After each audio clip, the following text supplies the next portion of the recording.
जय Hind everyone, welcome back to the channel. आज के लेक्चर में हम पढ़ने वाले हैं बिहेवियरलिज्म एंड पोस्ट बिहेवियरलिज्म, जिसमें हम डेविड स्टर्न और बाकी सारे थिंकर्स जो इंपॉर्टेंट थिंकर्स हैं वो कवर करेंगे।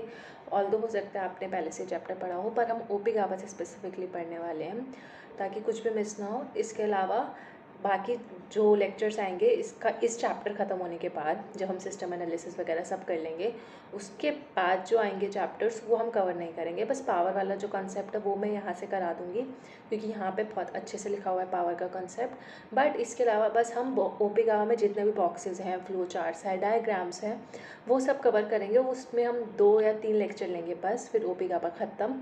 होप सो एक हफ्ते के अंदर अंदर, आने वाले एक हफ्ते में ओपी गावा ख़त्म हो जाएगी, 5-6 दिन के अंदर। उसके बाद हम एंड्रयू वर्ड स्टार्ट करेंगे। एंड्रयू वर्ड में भी हम सिर्फ बॉक्सेस एंड फिगर्स और जो इंपॉर्टेंट बुक्स एंड ऑथर्स है उसको फटाफट कवर करने की कोशिश करेंगे। ठीक है, तो अभी पिछले के जो लेक्चर्स थे 6-7 लेक्चर्स, उसको मैंने बहुत डिटेल में पढ़ाया है ताकि आपका जो बेस है वो क्लियर हो जाए। ठीक है, तो बहुत लोगों का बेस ही क्लियर नहीं होता, इसलिए मुझे वो पढ़ाने पड़े। सो लेट्स बिगिन और चलते हैं अपने पीडीएफ की तरफ। सबसे पहले हम पढ़ते हैं बिहेवियरल अप्रोच। ये आता है after the second world war, या फिर मैं अगर बोलूँ तो ये अमेरिकन सोशल साइंसेस में फेमस हुआ था 1950 से लेकर, स्पेशली 1950 से लेकर 1970s तक। ठीक है, एंड ये सेकेंड वर्ल्ड वॉर के बाद इसका ओरिजिन जो है बिहेवियरलिज्म का या बिहेवियरल अप्रोच का, वो सबसे पहले हमें देखने को मिलता है ग्राहम वोलास की बुक में, जिसका नाम था ह्यूमन नेचर इन पॉलिटिक्स। क्या नाम था? Human nature in politics, Graham Wallas. And Arthur Bentley, the process of government. These 2 books are important, तो इसको याद रख लेना।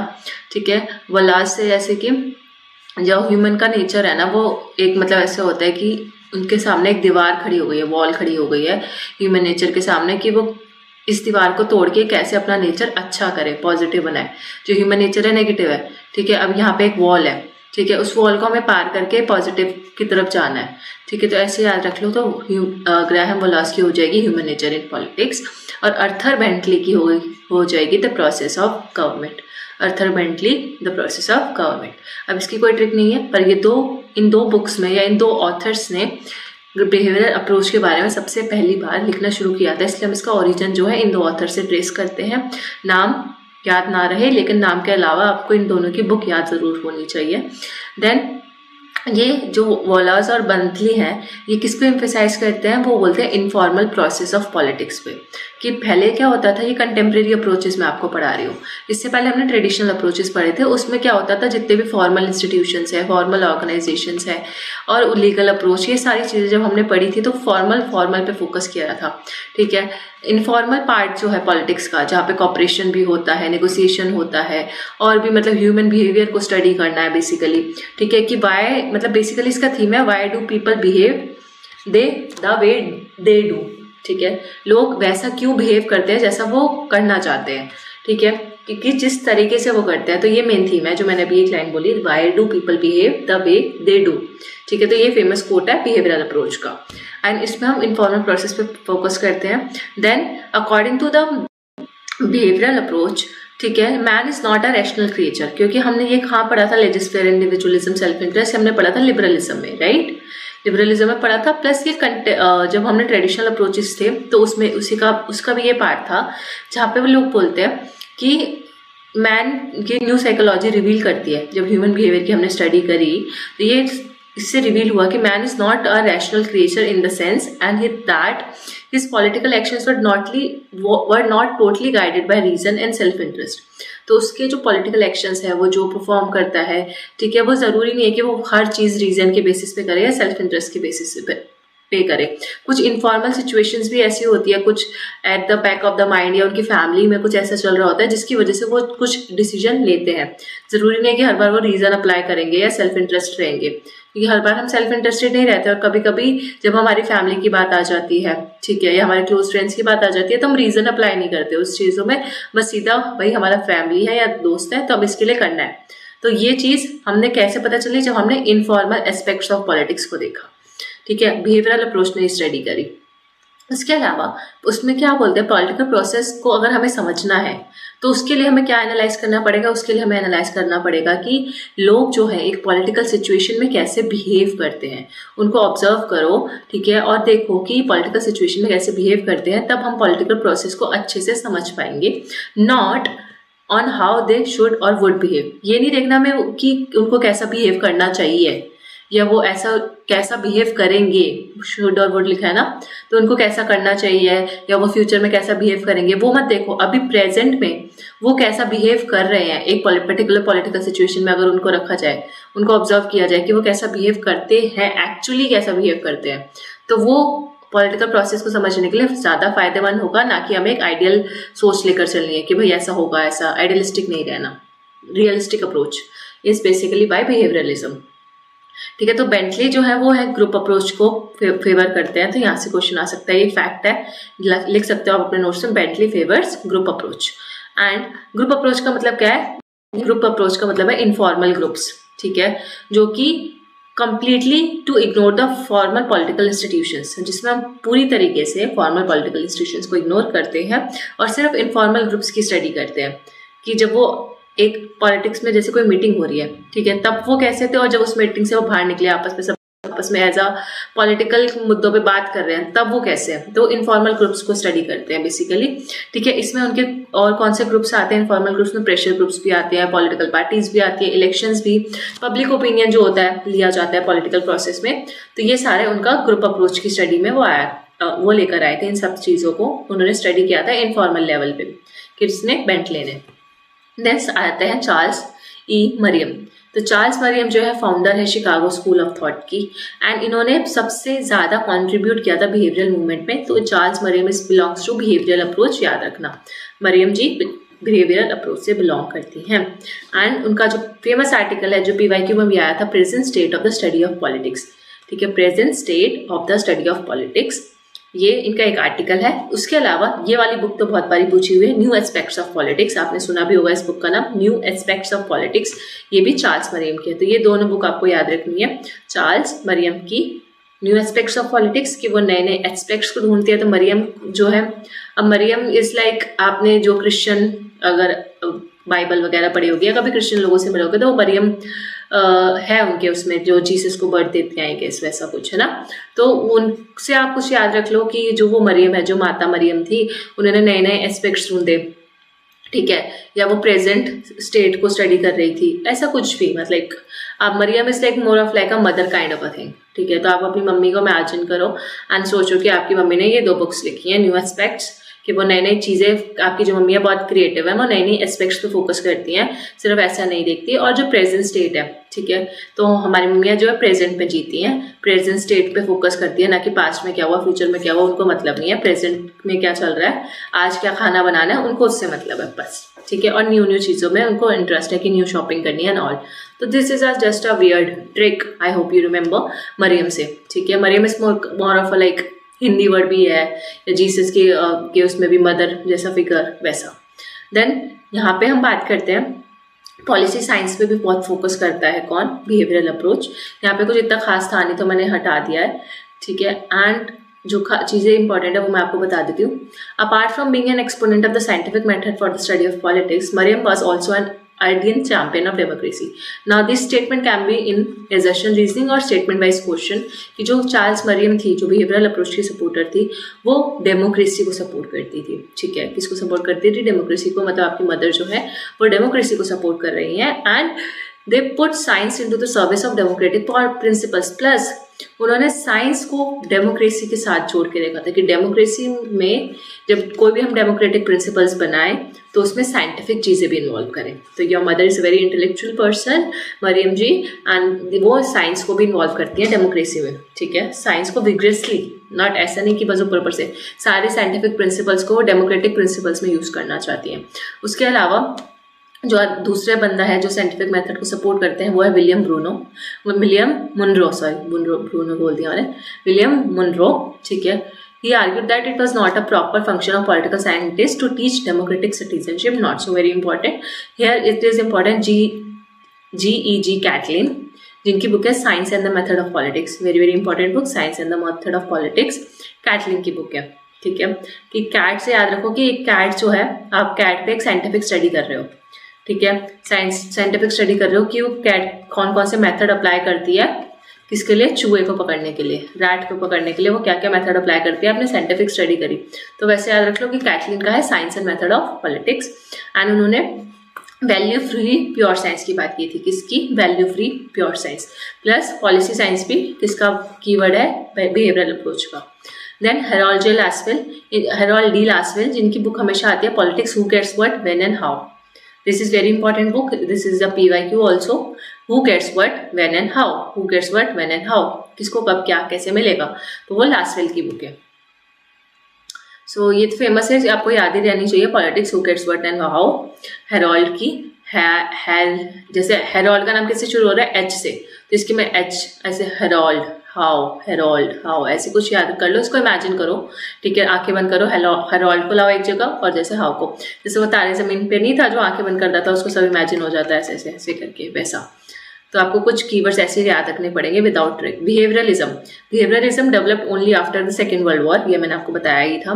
डेविड ट्रूमैन ने एक पेपर पब्लिश किया था अपना, the impact on political science of the revolution in the behavioural sciences. क्या नाम है? इतना बड़ा नाम है, याद रख लेना, इफ अगर नाम याद रहा तो ठीक है, ना तो कोई बात नहीं। डेविड ट्रूमैन ने एक पेपर पब्लिश किया था जिसमें उन्होंने बिहेवियरलिज्म के बारे में बताया था कि जो बिहेवियरलिज्म अप्रोच है वो सेकेंड वर्ल्ड वॉर के बाद ही डेवलप हुआ था, ये हमें बात पता चली थी, ठीक है। एंड उन्होंने इसमें 1955 में किया था impact on political science of the revolution. तो ट्रूमैन रेवोल्यूशन ऐसे याद रख लो, ट्रूमैन रेवोल्यूशन, और वो रेवोल्यूशन कहाँ आ रहा है? बिहेवियरल साइंसेज में, ठीक है। तो एक सच्चा जो आदमी है, ट्रूमैन जो सच्चा आदमी है, ठीक है, जो सच्चा आदमी होता है उसका बिहेवियर बहुत अच्छा होता है, ठीक है, ऐसे याद रखोगे, जो सच्चा आदमी है उसका बिहेवियर बहुत अच्छा है, तो आपको बिहेवियरलिज्म अप्रोच याद रहेगा एक तो इससे, प्लस उसने क्योंकि उसका बिहेवियर अच्छा है तो उसको रेवोल्यूशन वगैरह पसंद नहीं है, तो ट्रूमैन रेवोल्यूशन नहीं करता, जो सच्चा आदमी होता है वो रेवोल्यूशन नहीं करता, ठीक है। ट्रूमैन, रेवोल्यूशन, बिहेवियर, ये कुछ कीवर्ड्स है, जैसे इसकी बुक के नाम आपके सामने आएगी तो आप कुछ कीवर्ड्स पहचान के MCQ में टिक कर सकते हो। रॉबर्ट डॉल जो है, रॉबर्ट डॉल की जो very famous book which is itself a PYQ, the behavioral approach in political science, epitaph for a monument to a successful protest। अब ये सब टाइटल है, नहीं याद रहा है कोई बात नहीं, but the first one is the behavioural approach in political science, Robert Dahl, ठीक है, रॉबर्ट डॉल की behavioural approach in political science. Then Evron M Kirkpatrick की बुक है the impact of the behavioural approach on traditional political science. Behavioural approach का क्या impact पड़ता है traditional political science में। तो पैट्रिक जो है बहुत ट्रेडिशनल है, ठीक है, जो पैट्रिक अंकल हैं वो बहुत ट्रेडिशनल है, वो ट्रेडिशनल पॉलिटिकल साइंस में मानते हैं, तो ऐसे याद रखो, Patrick uncle traditional political science में मानते हैं। इवरॉन एम पैट्रिक, ये क्या है? Impact of behavioural approach on traditional political science. David Easton का very famous the current meaning of behaviouralism in political science and Heinz उलास्की पॉलिटिकल बिहेवियर। हीज उलाल, ये it's a match the following में मैंने कहीं देखी थी, ये वो क्या मॉक टेस्ट में देखी थी या पता नहीं PYQ में, ये जो यूनिक थिंकर जब आते हैं तो ऐसी जगह से लिए जाते हैं। द हीज उलास की पॉलिटिकल बिहेवियर, छोटी सी बुक है, छोटा सा नाम है, तो इसको ऐसे याद कर लो। और वैसे इनका नाम भी यूनिक है, तो इसकी बुक भी थोड़ा सा यूनिक है वैसे। तो बिहेवियरलिज्म जो है वो फोकस करता है in the study of politics from formalism and normative orientation of the legalistic and philosophical school. तो बिहेवियरलिज्म की वजह से एक शिफ्ट आता है, पहले हम क्या थे, बहुत ज़्यादा फॉर्मल थे, बहुत ज़्यादा नॉर्मेटिव थे कि ऐसा होना चाहिए, ठीक है, आप पर्टिकुलर बिहेवियर को, एक्चुअल बिहेवियर को स्टडी नहीं करते थे, आप बस आइडियल सोच रखते थे। नॉर्मेटिव होते थे कि भाई ऐसी वैल्यूज होंगी, ऐसा होना चाहिए, out to be, should be, ये सब, ठीक है। लेकिन हमने बिहेवियरलिज्म ने क्या किया, उस फॉर्मलिज्म और नॉर्मेटिव ओरिएंटेशन से शिफ्ट किया, जो लीगलिस्टिक और फिलोसफिकल स्कूल थे, जो ट्रेडिशनल स्कूल्स हैं बेसिकली, किसकी तरफ शिफ्ट आया? पॉलिटिकल बिहेवियर की तरफ शिफ्ट आया, जिसमें हमने एक्चुअल एक्टर्स का बिहेवियर स्टडी किया, जो कि पावर होल्डर्स हैं, पावर सीकर्स हैं, वोटर्स हैं, तो इन सबको हमने स्टडी किया। देन हमने पॉलिटिकल बिहेवियर को डिफाइन कैसे किया बिहेवियरलिस्ट अप्रोच ने, तो जेफ्रो के रिपोर्ट्स जो है डिक्शनरी ऑफ पॉलिटिकल एनालिसिस, जो मैंने आपको कल याद भी कराई थी, मतलब कल तो नहीं, पिछले लेक्चर में याद कराई थी आपको ये book, dictionary of political analysis, Geoffrey K Roberts, जो मैंने आपको बताया था कि जब आपने नई डिक्शनरी में ना आजकल, क्योंकि एआई का जमाना चल रहा है, तो फर्स्ट पेज पे आपको इंडेक्स में रोबोट्स वगैरह के बारे में बताया जाएगा, ऐसी एक डिक्शनरी है, ठीक है। तो जियोफ्री रोबोट्स की डिक्शनरी, ऐसा कुछ याद रख लो। देन उन्होंने क्या बोला था कि पॉलिटिकल बिहेवियर होता क्या है। पॉलिटिकल बिहेवियर का मतलब है कि एक human behaviour that take place within political context, ठीक है, ये तो सिंपल से है, that is within a state और अदर पॉलिटिकल कम्युनिटी। तो ह्यूमन बिहेवियर एक पॉलिटिकल सिचुएशन में ह्यूमन जैसा बिहेव कर रहा है, वो उसका पॉलिटिकल बिहेवियर है, सिंपल। और वो फोकस करते हैं इंडिविजुअल पर्सन पे। अब now that's a very important part जहाँ पे आपको एसेशन रीजनिंग में प्रॉब्लम आ सकती है कि बिहेवियरलिज्म जो है वो ग्रुप में फोकस करता है या फिर इंडिविजुअल पे फोकस करता है। तो बिहेवियरल अप्रोच इंडिविजुअल पे फोकस करता है, लेकिन वो ग्रुप पे कैसे फोकस करता है, ऑल्दो वो ग्रुप के अगेंस्ट है पर वो ग्रुप पे फोकस कर रहा है, मतलब कहीं ना कहीं वो एम्फेसाइज कर रहा है, फेवर नहीं कर रहा। कैसे, मैं बताती हूँ, रुक जाओ। एक इंडिविजुअल पर्सन क्या हो सकता है जिसपे वो बिहेवियरलिज्म जिनमें मानता है बिहेवियरल अप्रोच, या हमें किसका बिहेवियर स्टडी करना है, तो इंडिविजुअल पर्सन का, वोटर होगा इसमें, लीडर हो गए, revolutionary party member, opinion leader etcetera. Rather than the group यानी कि ग्रुप को हमें स्टडी नहीं करना है या फिर हमें किसी पॉलिटिकल सिस्टम की बिहेवियर को स्टडी नहीं करना, इंडिविजुअल को स्टडी करना है। लेकिन वो क्या क्या चीजें और समझता है बिहेवियरल अप्रोच इसके अलावा, कि उस ग्रुप का क्या इन्फ्लुएंस पड़ा इंडिविजुअल बिहेवियर पे। तो कहीं ना कहीं वो ग्रुप पे भी फोकस कर रहा है ना, ताकि वो इंडिविजुअल बिहेवियर को स्टडी कर सके। ठीक है, the constraints of the system on the individual opportunity, कहीं ना कहीं वो पॉलिटिकल सिस्टम को भी स्टडी कर रहा है कि पॉलिटिकल सिस्टम क्या रिस्ट्रिक्शंस लगाता है किस पे, इंडिविजुअल की अपॉर्चुनिटीज फॉर एक्शन। अगर इंडिविजुअल को कोई एक्शन लेना है तो पॉलिटिकल सिस्टम का क्या उसमें रोल होता है, वो कैसे उस पर रिस्ट्रिक्शन लगाता है। तो उनका मेन फोकस इंडिविजुअल है, लेकिन इंडिविजुअल के आसपास जो भी चीजें हो रही हैं जिससे वो रिस्ट्रिक्ट हो रहा है, ठीक है, या जिसपे उसका इम्पैक्ट पड़ रहा है, वो सबको भी स्टडी कर रहे हैं basically. Effects of the political culture, even वो पॉलिटिकल कल्चर को भी स्टडी कर रहा है कि पॉलिटिकल कल्चर का क्या इफेक्ट पड़ता है इंडिविजुअल के एटीट्यूड पे या इंडिविजुअल की पॉलिटिकल हैबिट्स पे। नाउ यू अंडरस्टैंड कि it mainly focus on individual. तो क्वेश्चन एसेशन रीजनिंग घुमा फिरा के आ सकता है कि ग्रुप पे स्टडी करता है या क्या। प्लस इसमें बिहेवियरल जो अप्रोच है उसकी वजह से एक साइंटिफिक करेक्टर मिला है मॉडर्न पॉलिटिकल साइंस को। एंड डेविड ईस्टन ने इंटेलेक्चुअल फाउंडेशन दी थी बिहेवियरलिज्म की, 8 मेजर टेनेट्स दिए थे।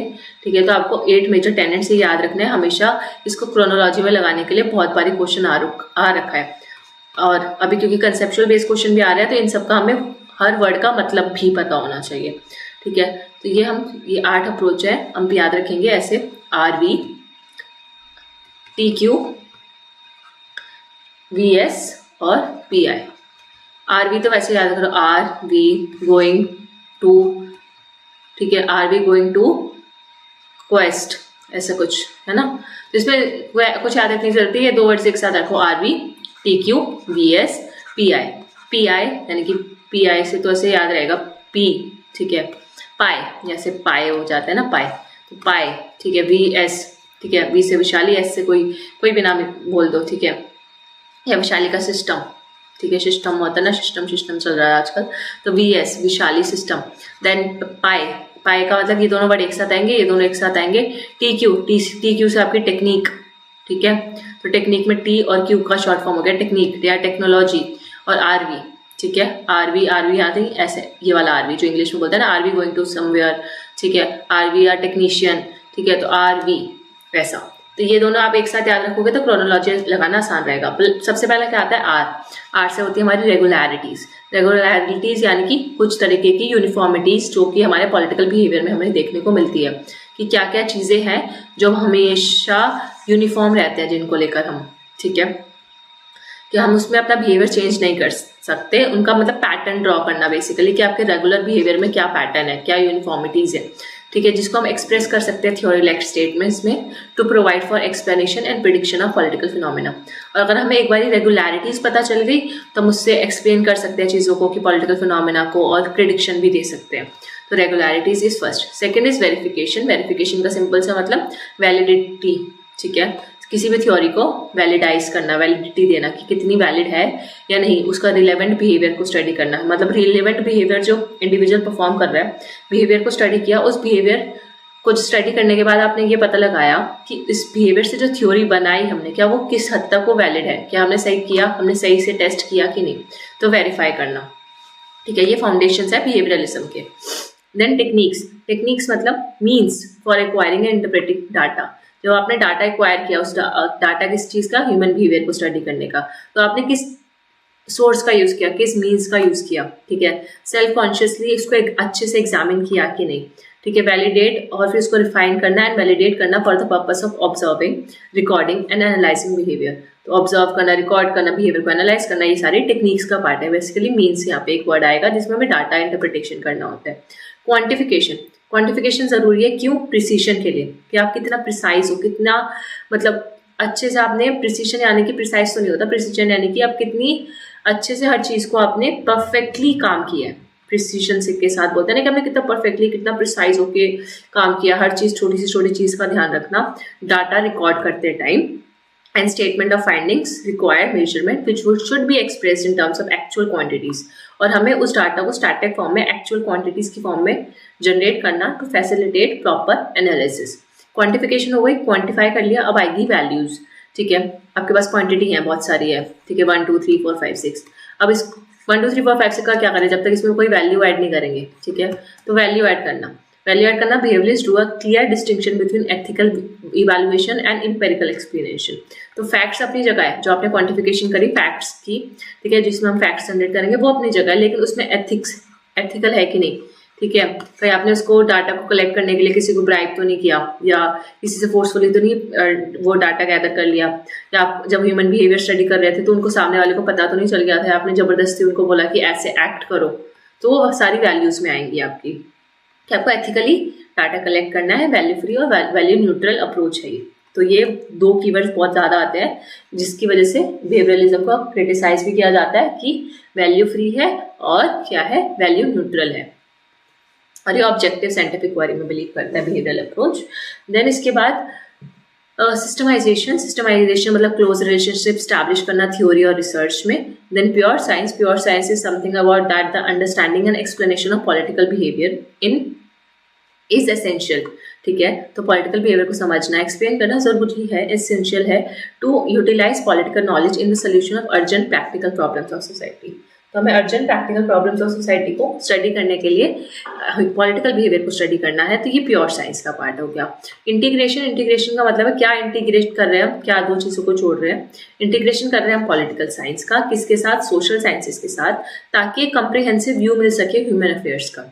ठीक है, PS यानी कि political science plus social science को मिला के जब एक साथ इंटीग्रेट करके हम स्टडी करेंगे तो हमें एक ओवरऑल व्यू, कंप्रेहेंसिव व्यू मिलेगा ह्यूमन अफेयर्स का, to strengthen its validity and generalisability of an old result, ताकि जो हमें रिजल्ट मिले वो वैलिड भी हो और जनरलाइज भी कर सकते हो। ठीक है,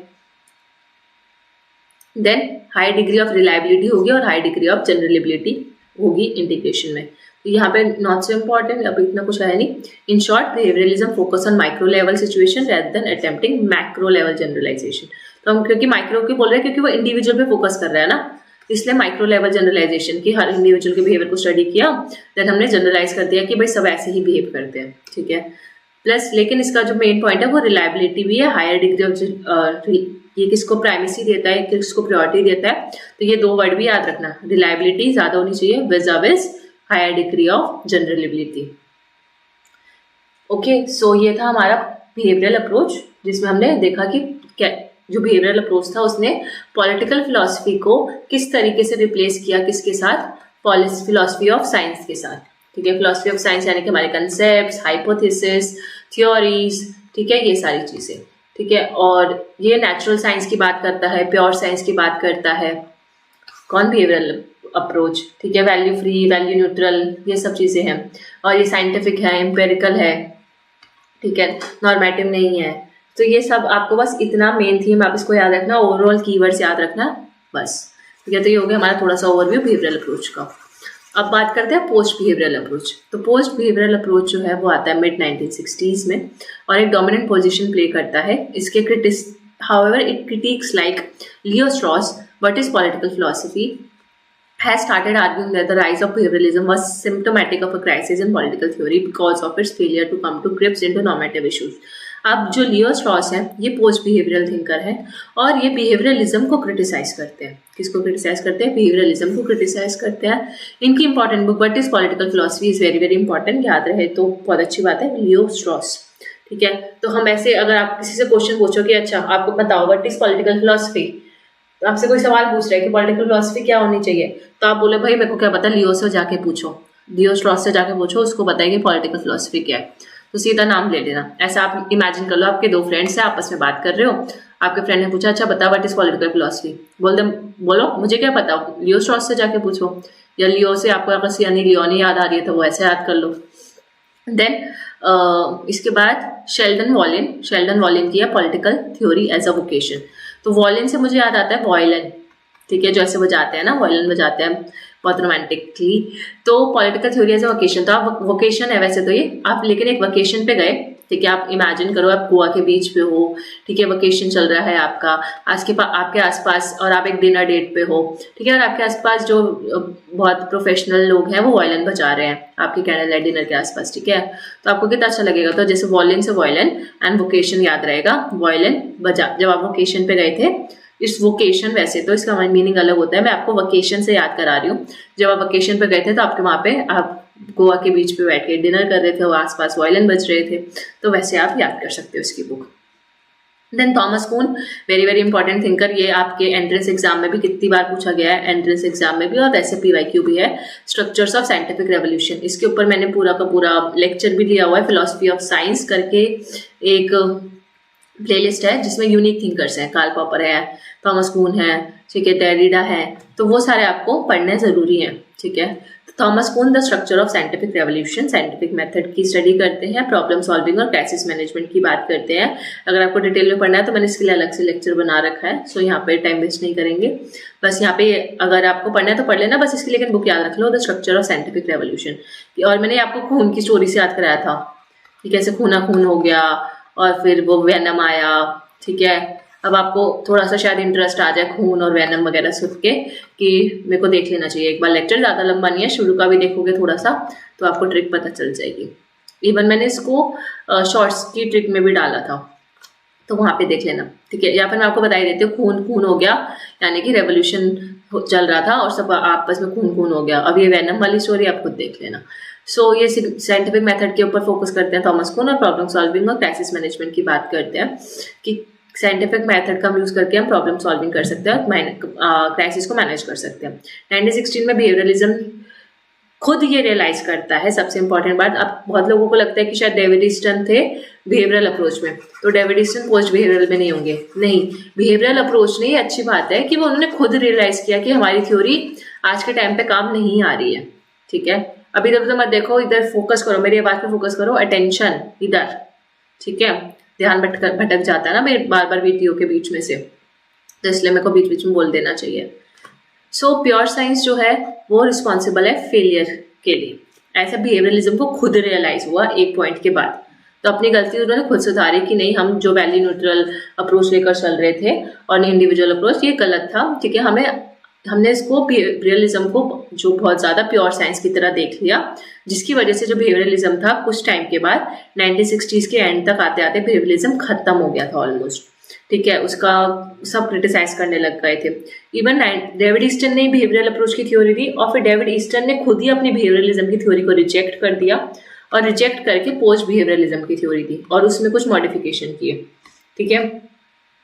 और उसने डेविड ईस्टन ने बोला कि जो बिहेवियरलिस्ट थे ना, जो बिहेवियरलिज्म था वो रियलिटी से बहुत दूर जा चुका था, हम बहुत नॉर्मेटिव होकर बात कर रहे थे, ऑल्दो हम अपनी थ्योरी में बोल रहे थे कि हम नॉर्मेटिव नहीं है, पर कहीं ना कहीं हम रियलिटी से बहुत दूर जा चुके थे थ्योरी डेवलप करते करते, और जिसकी वजह से जो पॉलिटिकल साइंस है उसने अपना had lost its touch with current and contemporary world. So political science has lost its touch with the current and contemporary world, while this is a statement by David Easton. ठीक है कि हम current world के साथ और जो contemporary world चल रहा था, पॉलिटिकल साइंस अपना टच जो था, एक फाइनल टच जो होता है, एक जो कोर एसेंस होता है, वो लूज कर चुका था इसके चक्कर में। तो पोस्ट बिहेवियरल रेवोल्यूशन आता है, उसमें हमें रिलेवेंस एंड एक्शन पे फोकस किया जाता है। ये दो स्लोगन्स है पोस्ट बिहेवियरलिज्म के। So remember that relevance and action, twin slogans of post behaviourism, relevance action. So action, so post behaviourism problem solving था, क्राइसिस मैनेजमेंट पे फोकस कर रहा था। बिहेवियरलिज्म जो था वो फेल कर चुका था कि वो प्रैक्टिकल प्रॉब्लम्स को सॉल्व नहीं कर पा रहा था, बिहेवियरलिज्म प्रैक्टिकल प्रॉब्लम को सॉल्व नहीं कर पा रहा था, इसलिए पोस्ट बिहेवियरलिज्म आया। Scientist could adopt a rational interest in the value construction and application without denying the validity of their science. तो डेविड ईस्टन खुद बोलते हैं कि साइंटिस्ट जो थे, हमें खुद एक रैशनल इंटरेस्ट प्रपोर्ट करने की जरूरत है वैल्यू कंस्ट्रक्शन में एंड एप्लीकेशन की, बिना साइंस की वैलिडिटी को डिनाई किए, ठीक है। तो हमें प्योर साइंस नहीं चाहिए, ठीक है, पूरी तरीके से प्योर साइंस नहीं होगी तब भी चलेगा। और जो पोस्ट बिहेवियरलिज्म है, एक तरीके से आप मान लो ये एक मूवमेंट था अगेंस्ट बिहेवियरलिज्म, ठीक है। और पोस्ट बिहेवियरलिज्म जो है पॉलिटिकल रियलिटी की बात करता है कि पॉलिटिकल साइंस को अगर हमें समझना है और पॉलिटिकल रियलिटी को समझना है तो हमें नॉलेज अप्लाई करने की जरूरत है, ठीक है। अप्लाई नॉलेज, ये मैं आपको अपनी तरफ से बता रही हूँ, यहाँ नहीं लिखा हुआ है, तो जो मेरे दिमाग में पॉइंट्स है वो बता रही हूँ जो मैंने पढ़े थे। और बिहेवियरलिज्म जो था वो वैल्यूज के अगेंस्ट था। बिहेवियरलिज्म किसके अगेंस्ट था? वैल्यूज के अगेंस्ट था, क्योंकि वो वैल्यू न्यूट्रल अप्रोच था। इसलिए पोस्ट बिहेवियरलिज्म उसको इस बात पे क्रिटिसाइज करता है, not PS PB. Post behaviouralism उसको क्रिटिसाइज करता है कि तुम वैल्यू न्यूट्रल कैसे बोल सकते हो, ठीक है। And in the contemporary social science the behavioural approach has increasing concern with solving the prevailing problems of the society. In this way it has largely observed the post behavioral orientation within its scope. So that's not so important. This table is very important. तो behavioral approach की nature of inquiry की बात करें तो ये बात करता है प्योर नॉलेज को सर्च करने की, और प्योर नॉलेज और थ्योरी को सर्च करना। मेन पर्पस क्या था इसका, नेचर क्या था बिहेवियरल अप्रोच का? Pure knowledge and theory. Whereas post behavioural approach बात करता है अप्लाइड नॉलेज एंड प्रैक्टिस। आप समझ रहे हो क्या दिक्कत आ रही थी इसमें, कि वो सिर्फ क्या देख रहा था, प्योर नॉलेज थ्योरी, और ये अप्लाई भी कर रहे थे उन चीज़ों को, ठीक है, प्रैक्टिस में भी ला रहे थे। बट इससे theory part is more of a practice, बस theory practice versa vice versa या वर्सेस। देन पर्पस क्या था? बिहेवियरल अप्रोच का पर्पस था knowledge for knowledge sake, not interested in action. Whereas जो दो चीजें मैंने आपको यहाँ पे बताई, रिलेवेंस ऑफ नॉलेज और एक्शन, ठीक है। रिलेवेंस ऑफ नॉलेज किस चीज के लिए? सोशल नीड्स को सेटिस्फाई करने के लिए, ठीक है। ऐसी नॉलेज होनी चाहिए, इतनी रिलेवेंट नॉलेज हो जो आपकी सोशल नीड्स को सेटिस्फाई कर सके। और एक्शन किस चीज के लिए? एक्शन लेना प्रॉब्लम सॉल्विंग के लिए। फोकस ऑफ स्टडी क्या था? बिहेवियरल अप्रोच का फोकस ऑफ स्टडी था माइक्रो लेवल एनालिसिस, ठीक है। स्मॉल यूनिट्स पे फोकस करना, इंडिविजुअल पे फोकस करना, ये माइक्रो लेवल एनालिसिस था। लेकिन पोस्ट बिहेवियरल मैक्रो लेवल, तो यहाँ पे बिहेवियरल अप्रोच में सारे नेगेटिव पॉइंट्स आ रहे हैं जो आपको दिख रहा होगा, और पोस्ट बिहेवियरल पॉजिटिव पॉइंट्स आ रहे हैं। तो ये भी एक डिस्टिंक्शन हो सकता है आपको अगर कभी ऑप्शंस आ जाए और आपको एलिमिनेट करना हो, ठीक है, तो आप और वन आउट करके भी एलिमिनेट कर सकते हो कि जो नेगेटिव पॉइंट्स है वो एक तरफ और पॉजिटिव एक तरफ, तो पोस्ट बिहेवियरलिज्म के हो जाएंगे। ये macro level analysis and big units का रोल। Then process of decision making, ठीक है, डिसीजन मेकिंग के प्रोसेस पे फोकस करते थे वो, एंड ये फोकस करते थे post behaviouralist content of the decision, ठीक है। पूरा प्रोसेस देखना और डिसीजन मेकिंग का कंटेंट देखना इंपॉर्टेंट है या process? Obviously content of the decision, right, वही तो उसको इम्पैक्टफुल बनाएगा। देन एटीट्यूड टुवर्ड्स वैल्यू, ये वैल्यू न्यूट्रल थे, ये चॉइस ऑफ वैल्यूज में मानते थे कि वैल्यू में अलग अलग चॉइसेस होती है। देन ये स्टेटस को में बिलीव करते थे, ये सोशल चेंज में बिलीव करते थे। स्टेटस को आपको सबको पता है कि जो जैसा है वैसा ही रहे, ये बोलते थे नहीं जो जैसा है वैसे रहने की जरूरत नहीं है, सोशल चेंज लाना इंपॉर्टेंट है। देन और ये not interested in social change, मैंने बता दिया, फॉर सॉल्विंग सोशल प्रॉब्लम, तो सोशल चेंज में इंटरेस्टेड थे सोशल प्रॉब्लम्स को सॉल्व करने के लिए। सो ये था मेन पॉइंट्स। इसके बाद हमारे हैं मॉडल्स ऑफ पॉलिटिकल एनालिसिस, ठीक है, जो कि हम पढ़ेंगे नेक्स्ट लेक्चर में, जैसे system analysis, decision making analysis, जिसमें ये सब सारी चीजें आएंगी, तो मैं वो आपको आने वाले नेक्स्ट लेक्चर में कवर करा दूंगी। So thank you so much for watching and मिलते हैं नेक्स्ट लेक्चर में।